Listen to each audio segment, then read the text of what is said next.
Protests against police brutality have swept across the United States for months now. Many of them are ongoing.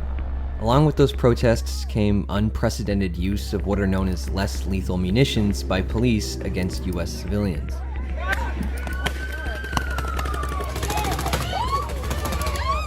These are devices like tear gas, rubber bullets, or flashbangs.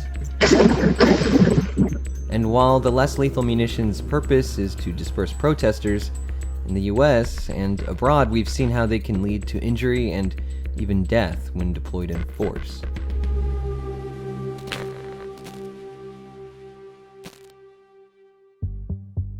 Less lethal munitions, or LLMs, have become ubiquitous in policing around the world.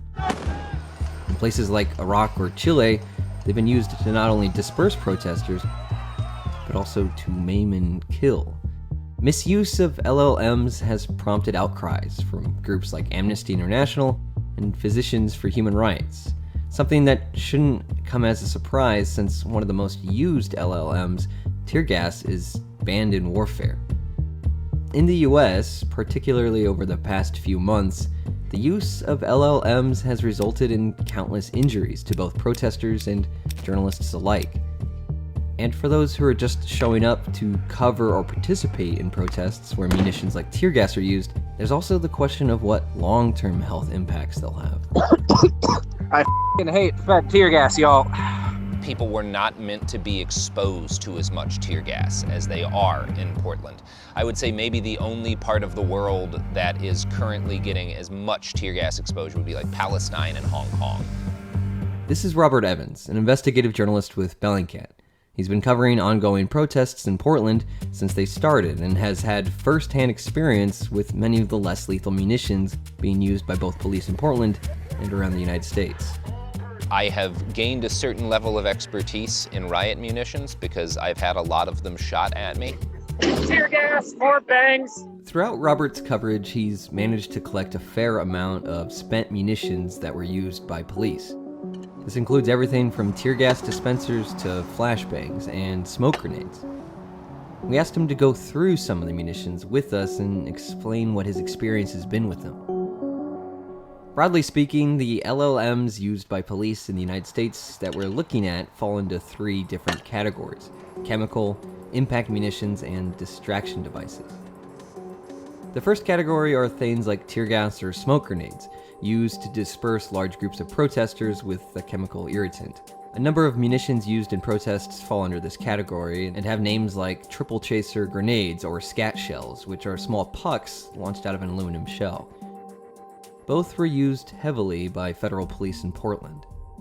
When we first started going out, the munitions that you were most likely to encounter were triple chasers, for one, and these are triple chasers. So these come as a big grenade, where like 3 of these will be stacked on top of each other. And triple chasers are usually a mix of smoke, like this one here is safe smoke, they call it, although the smoke is very carcinogenic. Impact munitions are another type of common less lethal munition used by police in Portland and throughout the United States. They can cause serious injuries when used improperly, such as when beanbag rounds were found to have caused skull fractures in Austin, Texas. A similar incident occurred in Portland, where a protester named Donovan LaBella was shot in the head with an impact munition. When things started to escalate with the police, they started deploying more rubber bullets and foam rounds. This is a foam round. This is actually exactly what it's shot out of. So this is a 40 millimeter shell casing that this goes inside. And this goes flying very, very fast at you. Getting hit by one, people compare it to being hit by a sledgehammer, and these can break bones. Distraction devices include things like flashbangs or stinger balls, which are essentially explosive rubber grenades that shoot out smaller rubber balls and make a lot of noise. The worst nights of this were just so, there were so many things exploding, which is kind of one of the differences from covering actual war, is that the explosions are much more dangerous in an actual war zone, but you don't tend to be as close to them. By far, the largest producer of less lethal munitions used in the United States is a company called Defense Technology. A Bellingcat survey tracked at least 189 documented uses of different less lethal munitions manufactured by the group. Combined Tactical Systems is another common brand, with 63 instances of use documented by Bellingcat. As these less lethal munitions are put into the hands of more law enforcement agencies, questions around their use will only grow. Understanding the risks of less lethal munitions could lead to more effective and safer means of crowd control.